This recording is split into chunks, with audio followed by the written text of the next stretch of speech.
On the occasion of Tamil New Year, celebrating the language Tamil, here comes a beautiful Tirupugar which enhances the elegance and beauty of Tamil language. So here it goes. முத்தை திருப்பத்தி திருநகையத்தை கிருசக்தி சரவண முக்தி குருவித்து குருபரையன போதும் முத்தை திருப்பத்தி திருநகையத்தை கிருசக்தி சரவண முக்தி குருவித்து குருபரையன போதும் முக்கட்பரமர்க்கச் சுருதி முற்பட்டது கற்பின் திருவர் முப்பத்து முவர்க்கத்தமரரும் அடிப்பேன பத்து தலை தத்த கனிதொடு ஒற்றை கிரிமத்தை பொறுதொரு பட்ட பகல் வட்டத்திகிரி இரவாக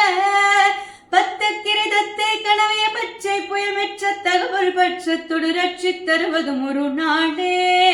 தித்தித்தைய ஒத்த பரிபுர நித்த பதம் வைத்து பைரவி திட்கொட்கழதிக்க கழுதொடு கழுதாட திக்குப்பரியட்ட பைரவ தொக்கு தொகு தொக்கு தொகு தொகு சித்திர பௌரிக்கு திரிகடதயன போத கொட்டுப்புரை கொட்ட கலவிசி குக்கு குகு குக்கு குகு குகு குத்தி புதை புக்கு பிடியன முதுகூகை கொற்றுட்பலரட்பரவுனரி வெட்டி பலியிட்டு குலகிரி குத்துப்பட ஒத்து பொறவள பெருமாளே பெருமாளே.